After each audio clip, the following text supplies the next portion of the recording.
Hello, everybody. Welcome to the show. Welcome to Book Club. It is session 4 for Lucifer's Hammer by Larry Niven and Jerry Pournelle. We began this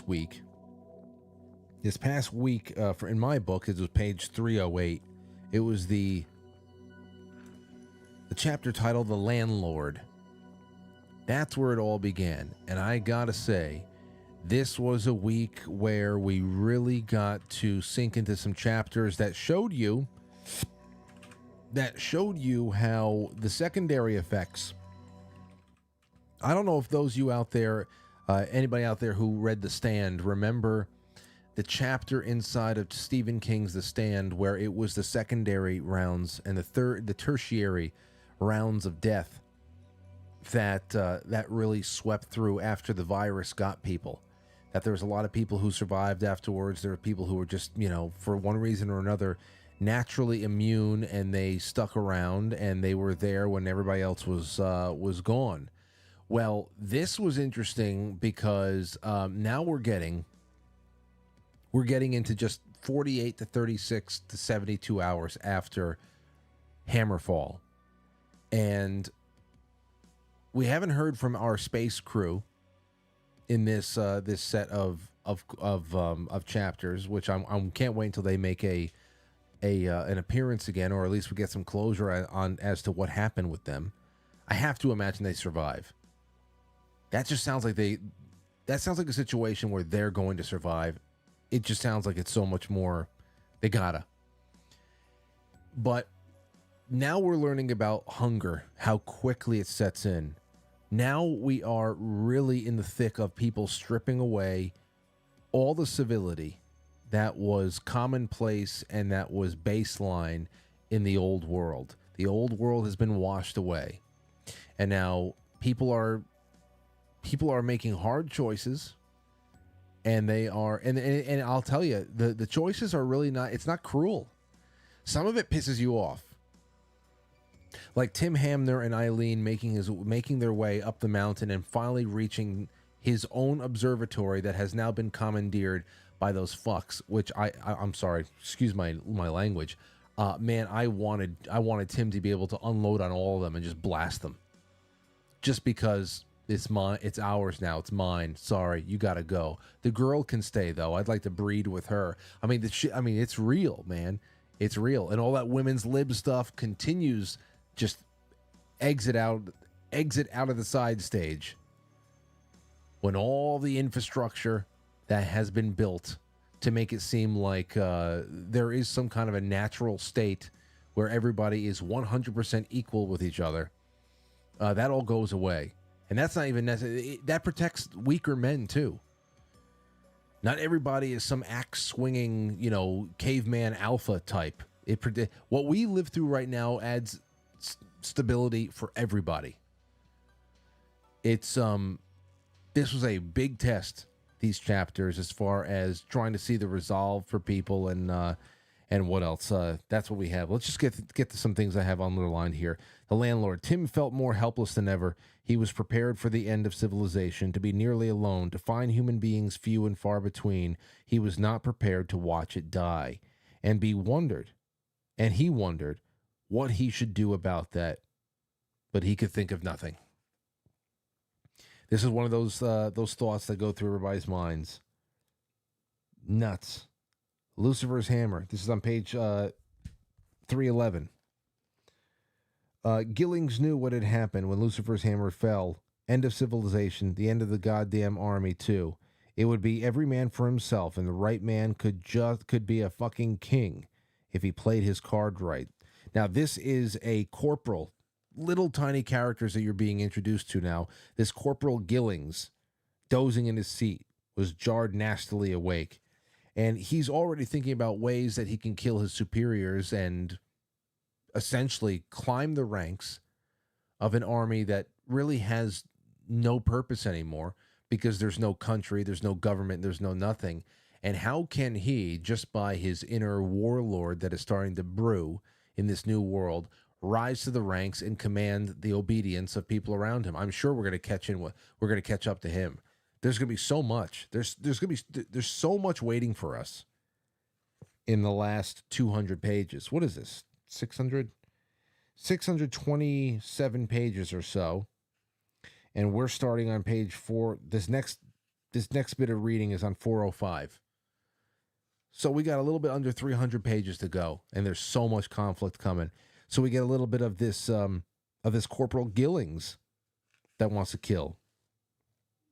So let's see here. Lots of children being left behind as they're finding stragglers all over the place. There's usually a small core of adults, but just tons of children. Here's another one. You don't, so what do I do with all the kids and all the campers, with all these people? How do I feed them? You don't, Tim thought, but he didn't say that. Food warehouses, cattle ranches, any place there's food until you can plant more crops. It's June.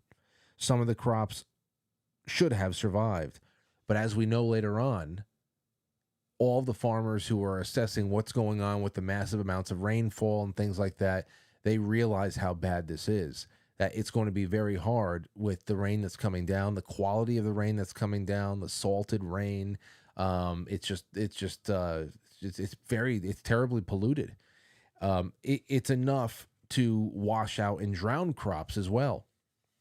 And I think it was Tim Hamner or somebody who was assessing all the chaos that was going on that made the point or thought to himself, this is only day 2. This is only day 2.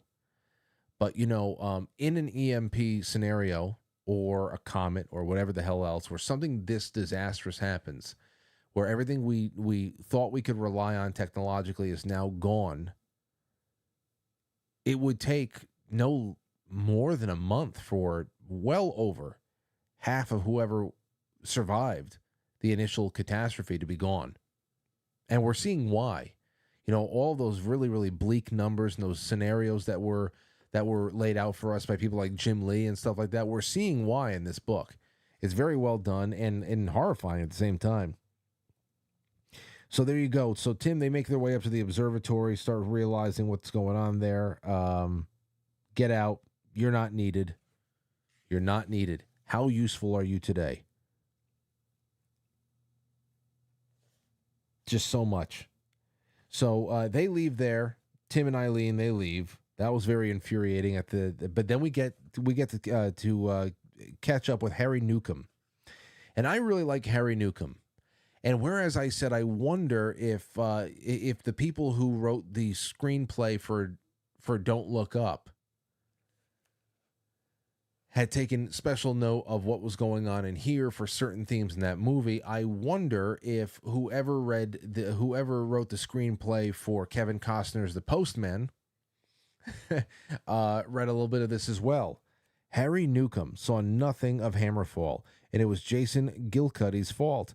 Gilcuddy had imprisoned himself in the wilderness, he said, to diet and write a novel. He had dropped 12 pounds in 6 months, but he could afford more. As for the isolation, it was certain that he would rather talk to a passing postman than write.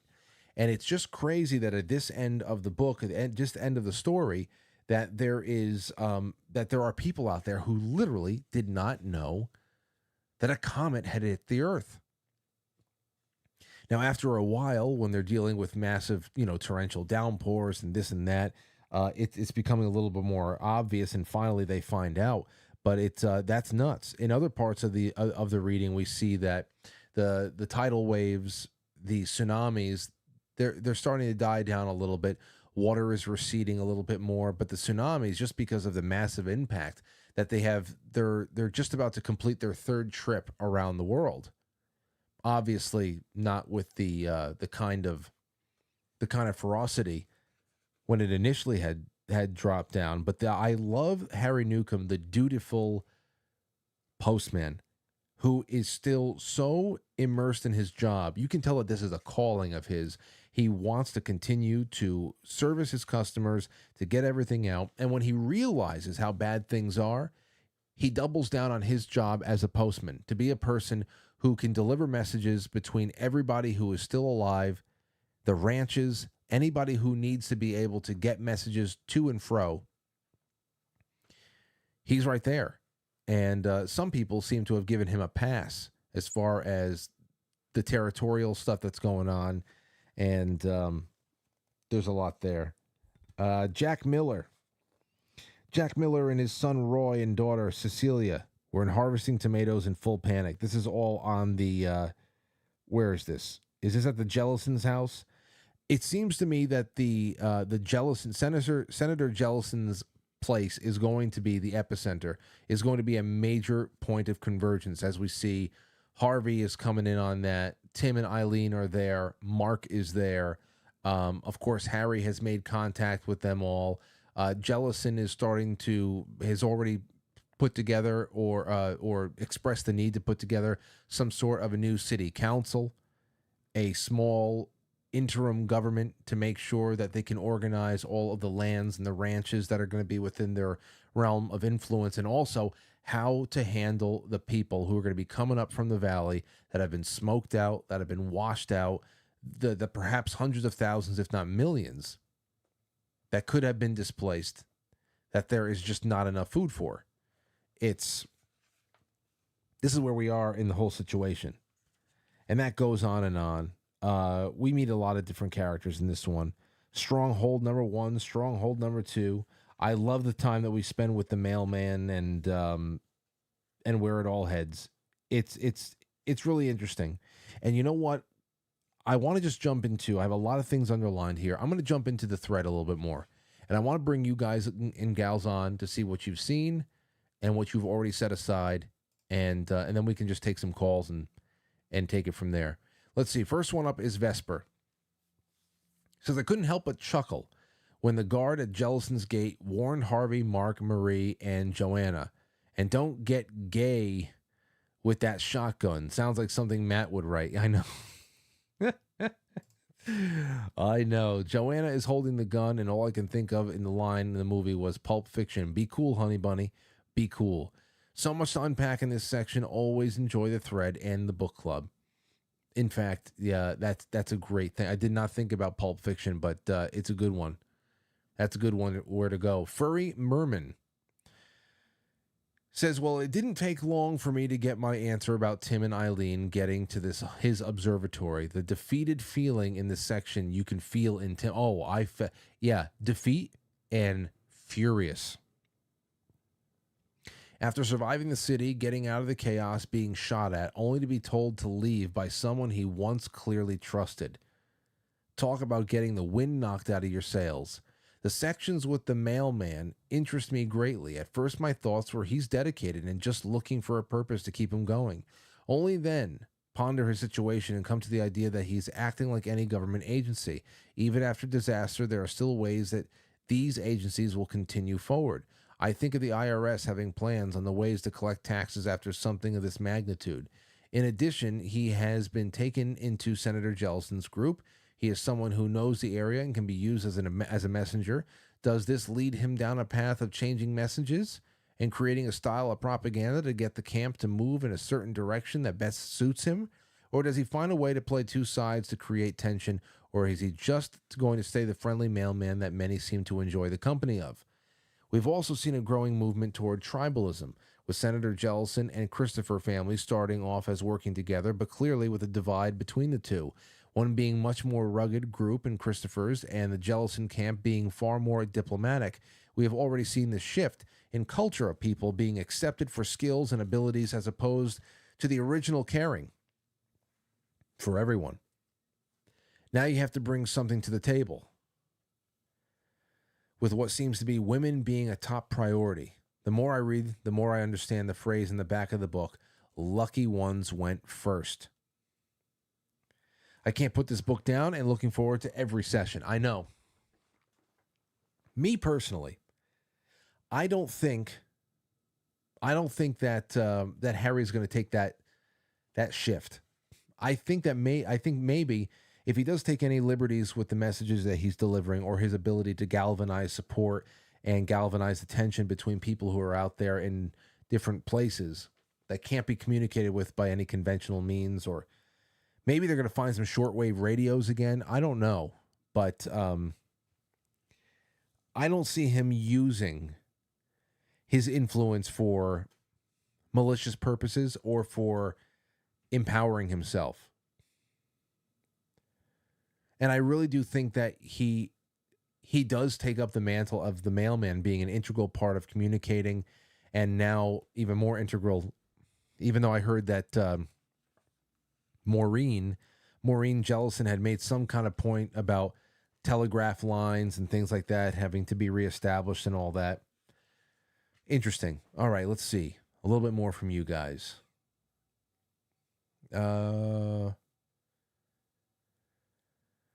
Here's a question from Dyslexic Angel. Which character do you think will be the most will be most like if we experience the same turn of events?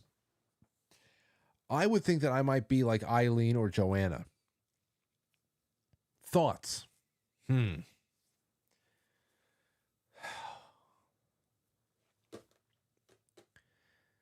Well, I would like to say that I'd be like Jellison. Only because I would try to organize something, I would try to get something together, and I would try to create some kind of stability with anybody that we've been able to keep together to take account of what we have, the resources, roles that we can complete, and how to take care of anybody that we can responsibly. I wouldn't be in the Christopher camp. I wouldn't be in the Christopher's camp of lock the world out and shoot anybody that approaches. That would not be me. Jellison has military experience. I don't know. I wouldn't give myself too much. I'm not in that highly skilled camp. That's something that I keep thinking about. Like, damn, this is all so foreign. You know, like when Tim and Eileen are driving along the train tracks and like the ocean, the sea is pretty much even with them, that it looks like they're driving along the sea. There's some really alien moments in this where you think about, like, for example, when Tim gets out of the car to pop open a can of soup, and he gets to see up into the sky, and he sees that there's stars out. It's clear for a moment. And I said, oh, is the worst over? And no. They're just in the middle of the eye of one of these hurricanes that have popped up, because everything kicked up into the sky, the steam, the dust, whatever, the impacts from the comet. So when I think about what he's seeing, I'm putting myself in that position just to know that brief moment of being able to see the stars again, it was just whatever the hell you were inside of this hurricane. Now, if you've ever been in a hurricane before, even over here in New York, we have plenty of hurricane experience, not like Florida to the Carolinas and all that stuff. But I've been through plenty of hurricanes in my life. Some of them Category 2, mostly Category 1, tropical storms and depressions and all that stuff. But, you think about even being caught up in a little local storm where gusts are up to 50 miles an hour. It's raining cats and dogs. It is hard. I mean, you're talking about rain that is not hurricane caliber, that will sometimes make you drive 15 miles an hour, putting the floodlights on, putting the hazard lights on, anything like that. Maybe even pulling over to the side of the road for a little bit just to let it calm down a bit, because the wipers can't work as fast as you need them to. I'm thinking about those experiences I have over here, which are pretty common throughout the year. You have plenty of bad storms. Those are the days that you avoid being out on the road. And if you're on the road for some godforsaken reason, you are taking extenuating circumstances not to get yourself in trouble. You're either going mad slow, or you're pulling over to the side and you're waiting until it just calms down a little bit. Now I'm thinking about being in this situation that Tim and Eileen and others are in, where you're traveling along train tracks to try to find a way to get to the next next waypoint, managing a tank of gas that is dwindling by the moment.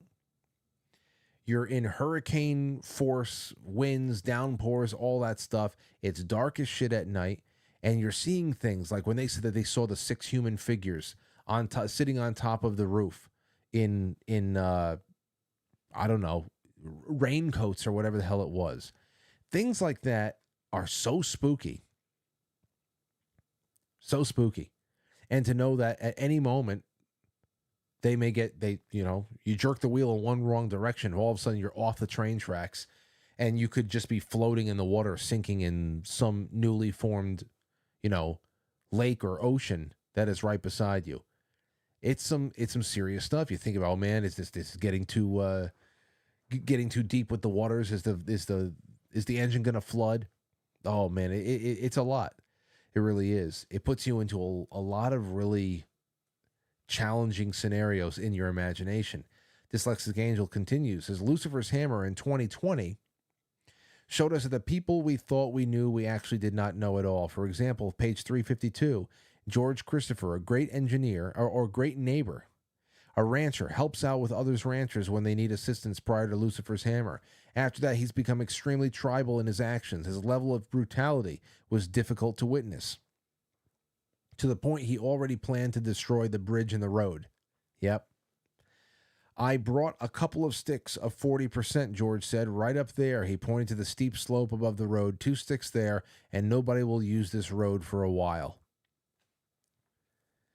Don't laugh, but what I experienced in 2020, 2021 caused me to have PTSD, and reading this book is touching on how I view the world now. Jaded, guarded, and if I recall any specific events, I start to cry. However, I also see by reading the book, I am given an opportunity to heal and move forward, not to mention maybe get a little bit more prepared. So far in this book, we haven't met anyone yet that has been so prepared as to be relatively unscathed. But then again, how prepared can we be when we have no idea where we will be when disaster strikes? And so I echo what Vesper had to say in the quote, the lucky ones went first. I know. If you are at home and you have a couple of buckets of Blue Monster Prep or, whatever the hell else you have, non-perishable food items, in a situation like this where they only mention it a couple of times. We are in the Vegas area. We're in certain parts of California right now. We're further inland. The coasts are gone. There's a couple of references to the East Coast. It's not even worthy of talking about. D.C., Florida, New York, they're gone. So it's like, if that were me, a lot of luck I have. Let's say I knew, you know what, this damn thing is going to hit us in a couple of days. Lauren, Aurora, get into the car. How much can I actually take? I can take something, but again, the big thing here is once the rain starts falling, even experienced farmers are going to have a hard time keeping up with what is going on with the rainfall. That is just drowning out everything. At every turn, there is a huge, potentially civilization-ending challenge. They're dealing with several of them. But I really appreciate Jellison taking time as he's having his scotch, thinking about the process. He can actually envision the process of bringing it all back. Bringing everything back and what the future can be like if we take the time to build it all up. Let me see, where the hell is it? It's not too far from the end. Let's see. He could see, here it is.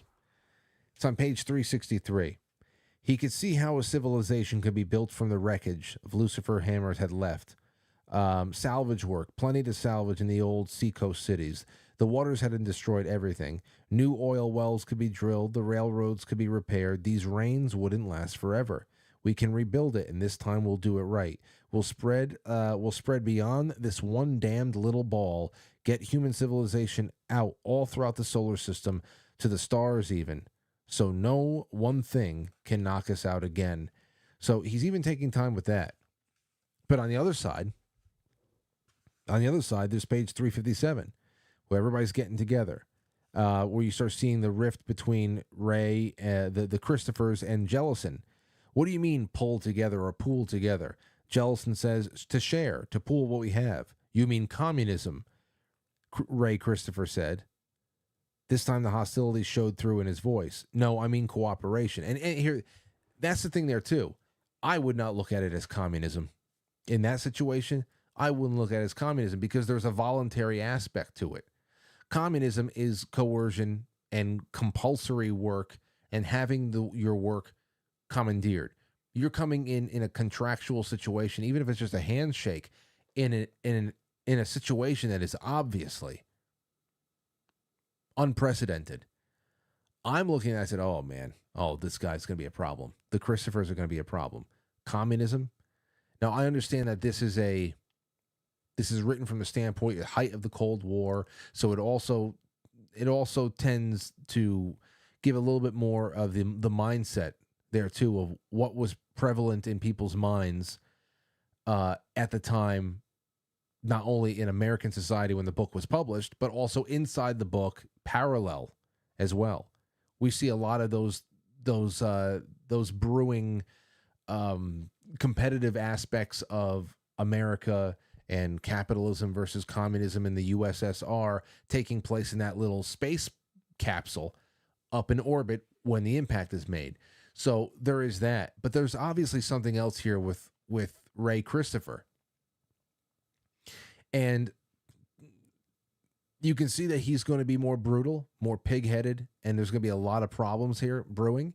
But I can't dismiss the need to be brutal about things like this in some way, to ask hard questions. What is the cutoff? How many people can we help before we sentence ourselves to death because there's nothing else? There has to be a point where you do say no. There's no negotiating. You can't come in.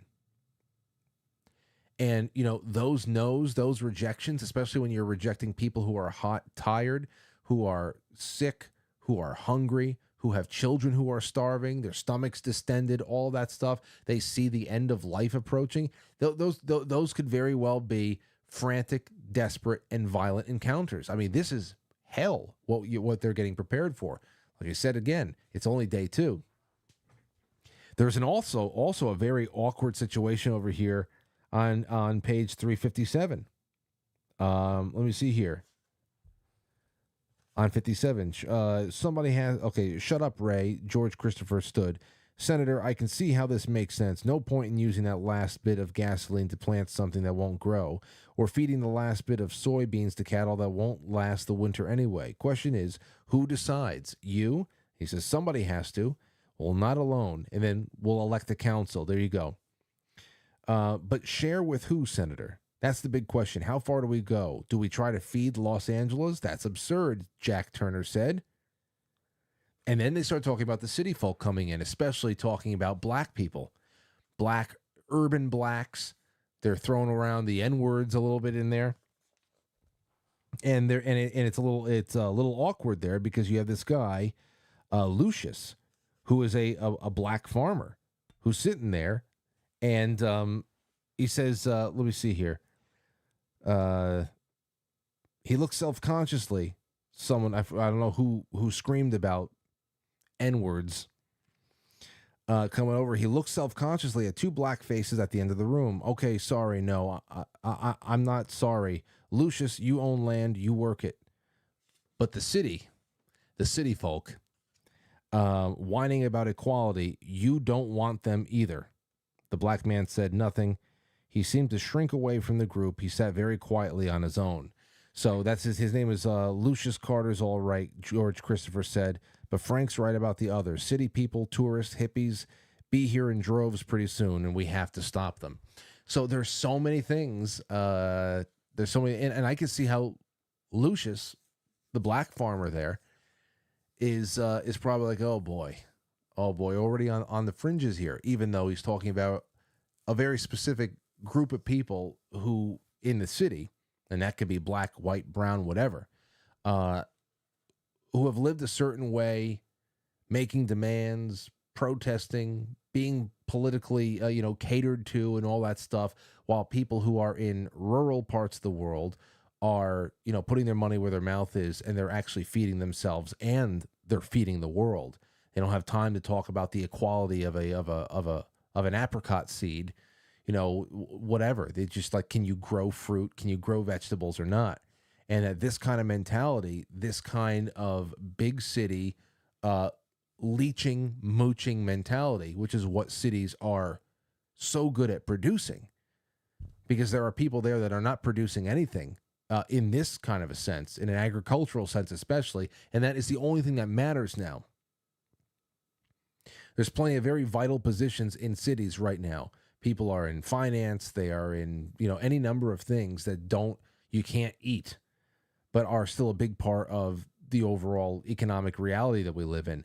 But now that is all getting stripped away again. And there is questions of race. There's questions of character. There's so much.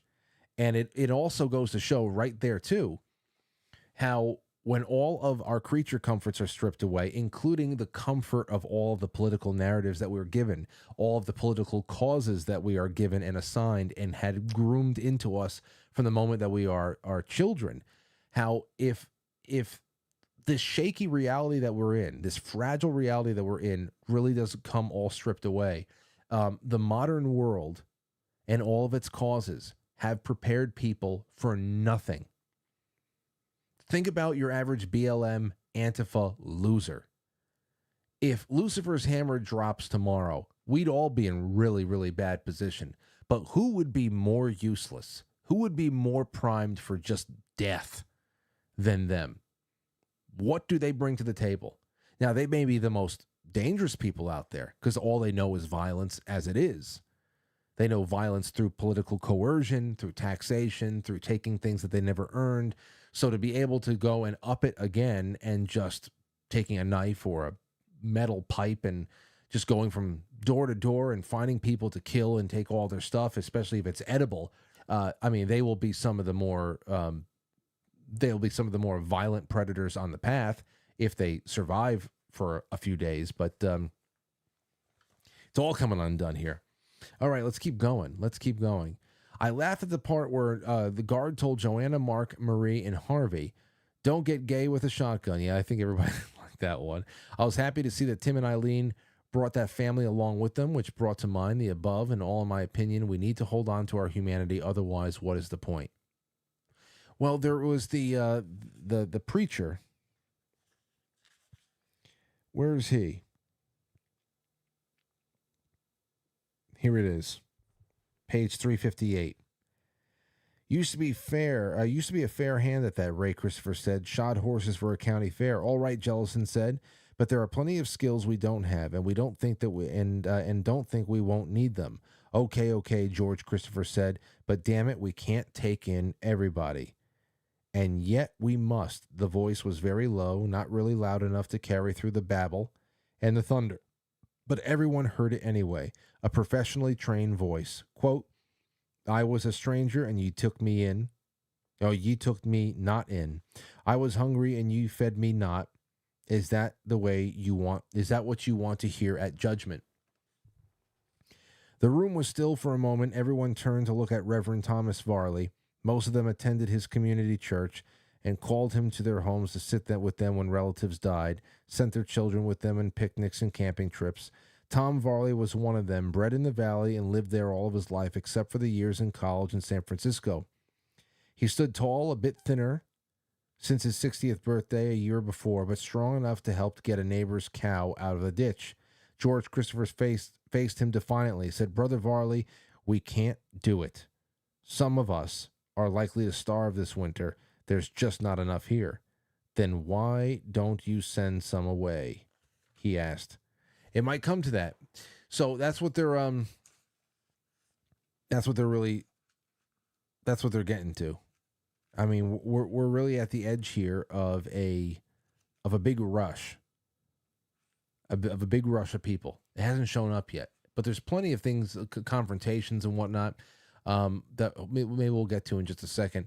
Jalen Wenning says, glad we get to spend some time with the character Harry. I nearly forgotten about him. I read The Mailman 1 and 2 on a rainy, windy, muddy Ohio morning, so the ambiance was just right, albeit safely from the comfort of living room with the hot cup of coffee.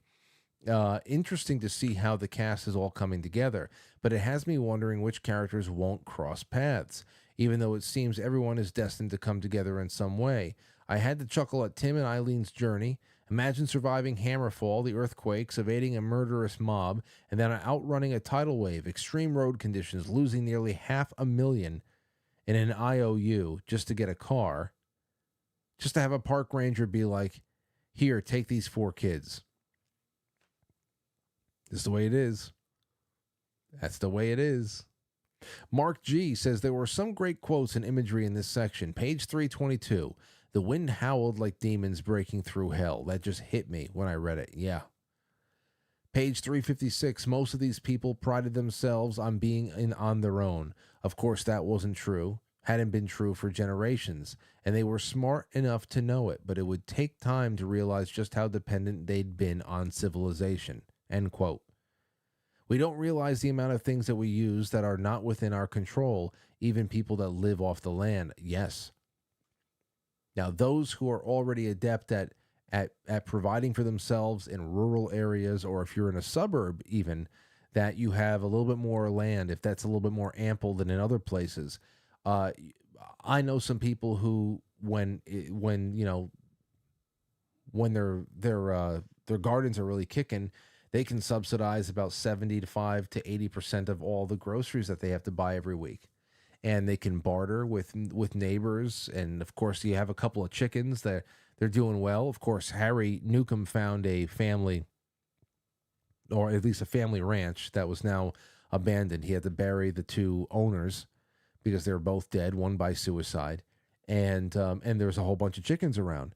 So Harry comes in with a whole bunch of intel about what's going on around everywhere else because he refused to stop making his rounds and his deliveries. And he also found out that there's a really good amount of foodstuffs all over the place. But again, that's the big thing here. Even if you are really well trained in farming and producing food, in this situation, you're up against weather patterns that will drown out your crops. It is not normal. It is not what you have put up with seasonally. And it's pretty severe. Page 362. No country is more than 3 meals away from a revolution. I heard this quote before, but it hit differently while reading this.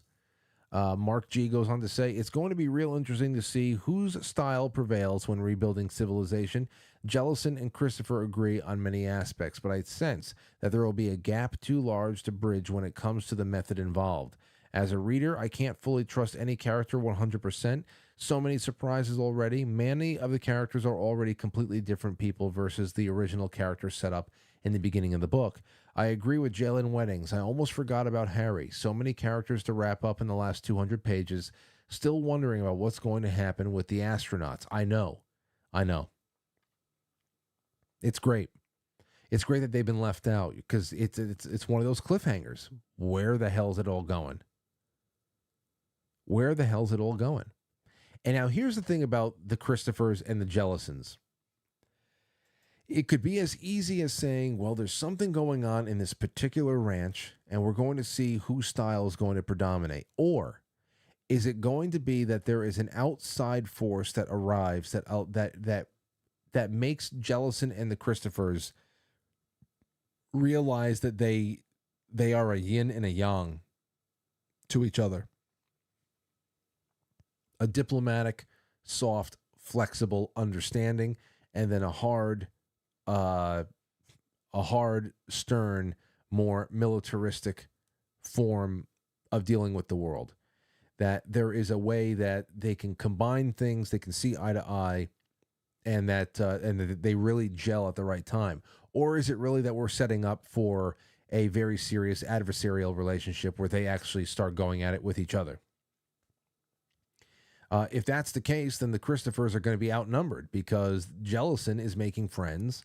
But then again, how long do friends last when people start getting desperate?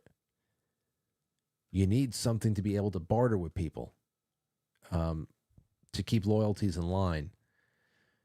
Gal 2021 says, several of us mentioned Harry. I have a little different take on him.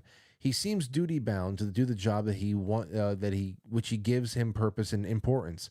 It probably keeps him going rather than giving up, and seems rewarded by the discovery of the chicken ranch and becoming the traveling informational person.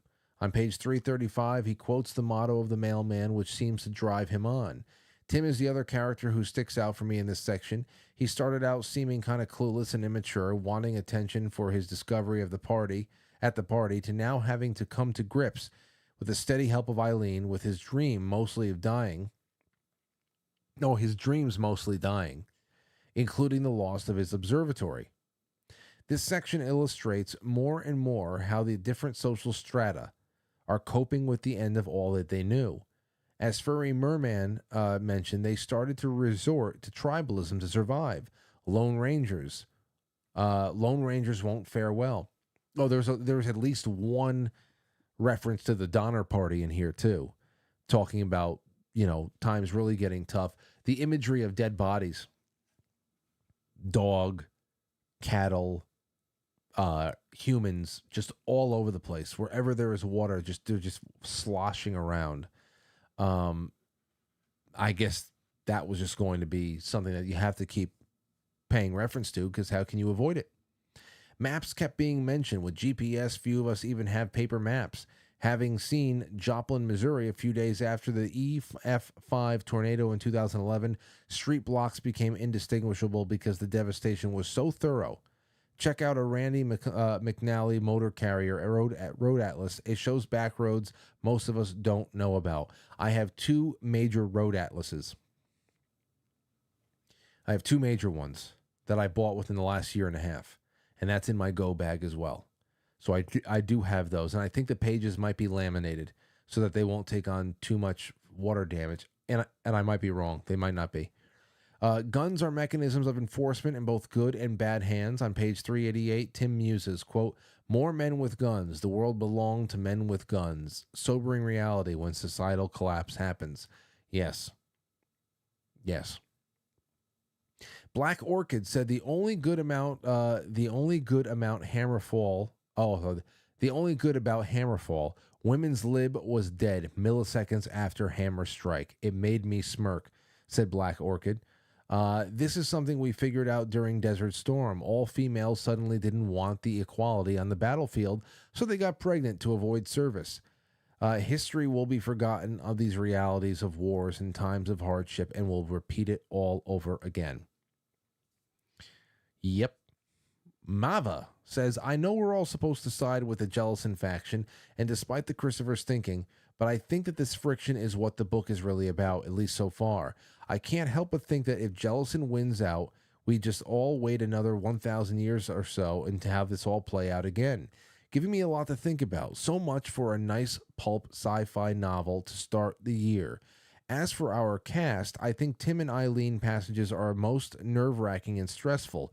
The Harvey section's the most pathetic. I mean, getting dreamy about Maureen with your wife dead a day or so. You're dreaming about Maureen with your wife dead a day or so.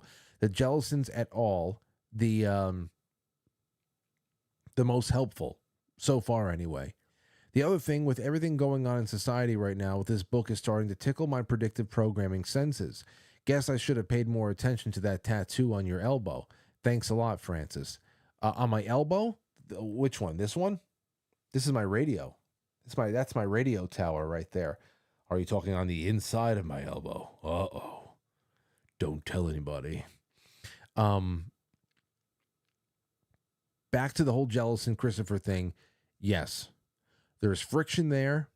The Christophers are painted as brutes. They definitely have that brutish mentality. They are willing to burn the bridges, blow the dams, and isolate themselves a little bit more, which is practical thinking. It's hardcore practical thinking. It is not the most humanitarian thing. Then again, do they have enough food for all of humanity? Do they have enough resources for all of humanity? And are they just hoarding it for themselves? The reality here is that there is not enough to be humanitarian to all, and there is going to be an overwhelming amount of people finding their location. Now, perhaps they can be diverted a little bit by a blown dam here or there. Who the hell knows? So I don't misunderstand what's going through the Christophers' heads. And the circumstances have changed. It's easier to be a good friend, a good neighbor, when everything at home is secure for yourself. In fact, that's the way that we have to prioritize things. You have to feed your child first. You have to get your home in order before you can even establish what you are able to help everybody else with. Killing yourself to keep somebody alive next to you a little, going just a little bit longer. It doesn't help anything. It doesn't help anything. And every situation and every decision that has to be made in this book, especially at this point, is life and death. So it is that severe. It is that serious. Thank you, Mava, for that. Ruka82 says, I think I'm in the minority, but I'm waiting for Tim to not annoy me. I appreciate his character because reality is not everyone will be useful or a hero in a Hammerfall scenario, but I hope he finds a real way to be useful and helpful. I also realize how unprepared I am for something big. I need to start restocking my prepper pantry. I sure would like to think that I'd be like Eileen or Joanna. One can hope. I enjoy a book that keeps me guessing. In this book so far, I'm uncertain where it will go, and I love that. I'm uncertain too. What happened to the gangs of thieves from Los Angeles? What happened to them? Where are they going to be? Are we talking? Is there going to be a pack of warlords out there? What is going to befall the Jellison Ranch? Is there going to be a standoff, a huge firefight, or what? I just don't know. I don't know. And what is there's got to be some kind of reestablishing of ties, technological ties too. I might read a little bit of this tonight, to be honest. All right, let's keep going. NJSF. The character arcs were very interesting, with action convergence on Jellison Ranch. The senator clearly steps up as the leader, not without some clear trouble brewing with the Christophers. I wonder if the situation will devolve so much back to the Maureen that will be asked to rekindle that relationship to the possible dismay of Harvey and also Al, which seems to have a secret crush. Can you imagine that? If Jellison's tells his daughter, you know what, can you go and get cozy with the Christophers so we can kind of, because that would be traditional, two kings trying to join their kingdom through an arranged marriage. I mean, all of a sudden, would that be unheard of? That's the way things worked. Now you got skin in the game. But man, Maureen's kind of been around, huh? Is there anybody she hasn't dated? Seriously. The fuck's going on with that? I saw quite a bit of redemption on several characters, Tim, Harvey, even Harry. However, I'm quite sure that they will continue to be challenged and some will fall from grace. I still, there's nothing about Harvey I really like right now. I haven't had an easy time with him. He's just kind of, I don't know.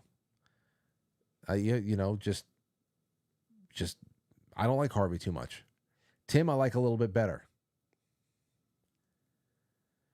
I was conflicted how Harvey also recovered from his trauma, but ultimately, once recovered, he did manage to get his group into Jellison's ranch.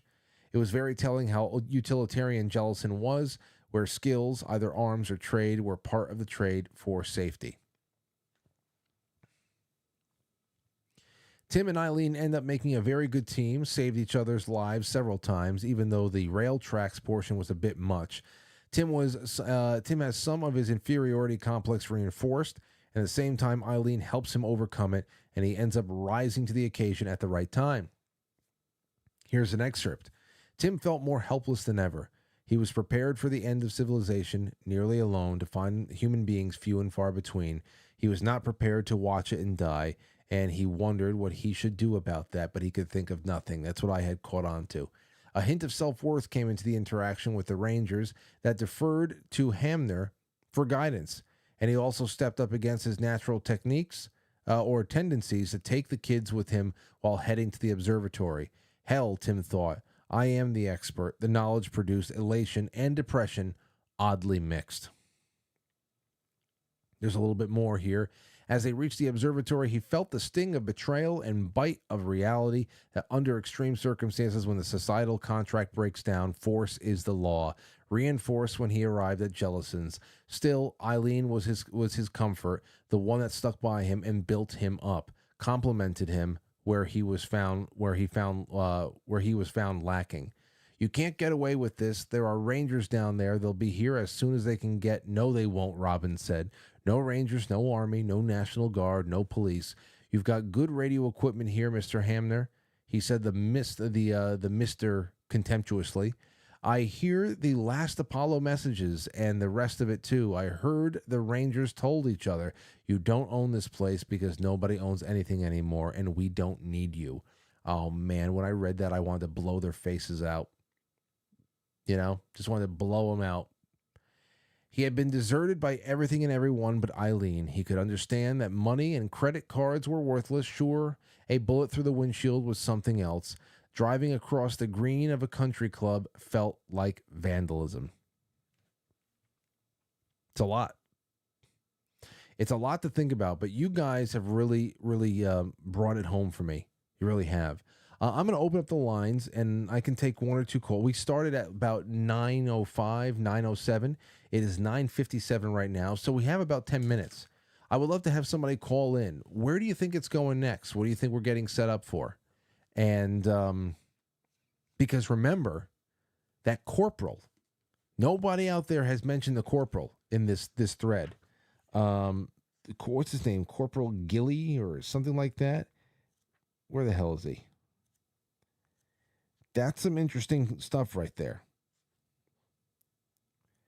The guy who's already thinking about the ways that he was going to be able, may be able to rise in the ranks and kind of break down the cohesion of his military unit. And even though he was just a corporal, would be able to kill his superior officers and make something for himself through brute force and strength of will. What does that mean? My thing is, are these little vignettes that we're given that just leave the reader with an idea of how complex the world is, and how even though there's not that many, a lot of people have been killed, there's not a lot of communication, and people all over the place are going to be dealing with a variety of different threats, a variety of different plots, and all different types of things that are going on, that perhaps all of these storylines don't converge, but it gives you just a little bit of an understanding of just how the world is going to slowly remake itself. That in little pockets of places where human beings are still alive, they're going to be fighting for resources, fighting for power, trying to consolidate any kind of systems that they can, creating their own governments, their military juntas, things like that. Because I can see that. There's no way that whatever's left of the United States is going to converge on, the high desert somewhere near Utah or wherever the hell it is. Kind of like what the Stand was, that giant build up toward a big fight with Randall Flagg, and there has not been any spiritual elements to this yet. There were those that were preparing themselves for the impact and to be killed in the blast by praying and being, very stripped down bare and reconnecting and to God or whatever their faith is or anything like that. That is the only bit of supernatural aspect. Other than that, it's very, very cold. It's very cold. It is just, the comet has passed by. The comet is going into deep space again now. It's off, making its way toward the sun. It'll shoot out the other way, and away it goes, and that's it. Now it's just the day. Day turned to night. Night turned to day. And nothing but natural chaos as the world just starts a slow recovery of what has happened. So, and remember, the storms can last for months, they're saying. So there's one more over here. Cowgirl says, I can't help thinking that people who are in the stable location need to start harvesting the meat and seeking ways to preserve it. Don't let it rot. That's something I thought about there too. First of all, Harry showing up with the 500-pound bear. That's a big one. Harry showing up with the bear, saying, listen, I got about 500 pounds worth of meat over here. I've got a thick coat on this thing. If everybody wants to start stripping it down and using it for whatever we can, I started thinking right off the bat, well, you better start salting that thing down and making jerky. You got to cure some of this meat. You got to do whatever the hell you can. And the same thing for whatever you have on the farm. Because how do you feed it all? The chickens are very important. How do you keep them going when all that soy feed or anything else that they were giving them is gone? Where do you go next? So I thought about that too, cowgirls. Like, you better start making some jerky out of one of them cows. Something. I don't know what to say. Let me go into the super chat, into the chat room. I'm just going to read from you guys a little bit, because that is all from the thread. I loved it. You can call in. The line is still open. Hold on. Whoa. Chat room was really catching up. All right, let me stop right there. Susan Kimitek says, I'm really loving this book, although it's very depressing at times. Well, it's not, it doesn't depress. Am I depressed? There's some things that made me sad. Of course, Loretta. That made me sad in the beginning. Thinking about the chaos, because you naturally, you take this and you apply it to your life. What would everybody you love be doing? How many of them are going to take your lead? How many of them are going to be doing the right things? And you know that you're going to lose people. And if you're all in the wrong place at the wrong time, you're all dead together. So it's not happy. It's anxiety inducing. All of a sudden, I think this book does a really good job of putting you into fight or flight mentality. I think it does a really good job at that. All of a sudden, you're in fight or flight mentality because you're saying to yourself, what would I do? What's priority number one in that situation? And then you come out and you're just happy that it's not the case. And then you say, okay, well, I got to get myself some skills. I'm going to learn how to do this and that, and I got to reassess what's in my go bag, and I need to understand where the hell we're going. Where the hell are we going, and how am I going to avoid all of the highways? I've got to find a back route to get to the Midwest as quickly as possible. Let's see here. In the book, I do anticipate issues around starvation. Must be coming soon. This book also reminds me to get new maps for my car, says Deborah R. in the chat room. Yes, get those maps. Need a Quite Frankly gardening group. Well, Kate, that's from Kate Nagel. Quite Frankly gardening group, I could just bring, what's her name? Marjorie Wildcraft back on. I say, hey, Marjorie, we've been reading a disaster book from the 70s. And how would you go about, I wonder if, that's the other thing. I wonder if solar power would not be good if you're going through months worth of hurricanes that are even going deep inside. But if you're going to grow anything inside, maybe you can grow things hydroponically inside. You're still going to need light.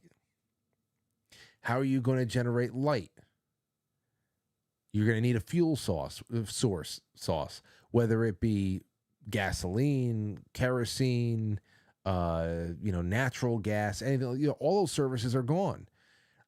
Solar power generators, they can work if you have an access to the sun, and not if you're essentially in like nuclear winter for months. So there's that. Quite farmers, yeah. We are all Winston now, says a bit to be depressed about, but much to be disgusted by as well. A lot of disgusting things in this, no doubt. A Biz says it's a hopeless anxiety. The greenhouse. Let's see here. Make a heater out of Crisco.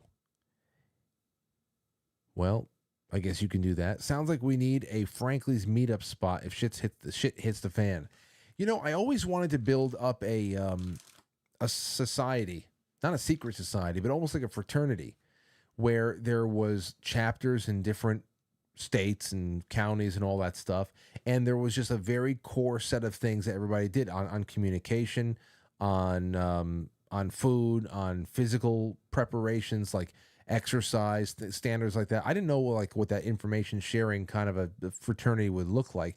Maybe I can make that into some sort of another added perk of subscribership. It was called International Order of Zidalza back in the day, the IOZ. I probably still have all of the patches and things like that. The International Order of Zidalza. But I always thought that that would be a good idea, just to have all the basics covered, and to know that there are people, there are Franklies and all that stuff in different places. Like if you're in a real rut in another part of the country or whatever, you can reach out to people and say, hey, we're lost or whatever. Can you give us a hand? Can you put us in the right direction? I don't know. I thought that might be cool at one point, but we'd have to act quick if the Devil's Comet is coming our way, or the Devil's Asteroid or whatever is coming in April. We'll see what happens there.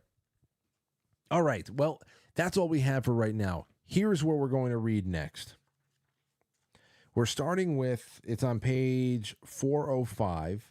It's After Doomsday. It's the 4th book. Okay. First week, The Princess. So we're starting from book 4, After Doomsday, and we're going until you hit the first page of the chapter titled Journey's End. All right. So for me, that is page 405 to page 488. It's a little bit less reading than before. It's about 70 pages or so. And then that will give us, I think, 2 clean weeks after that to finish up the last of the book. It's a big book.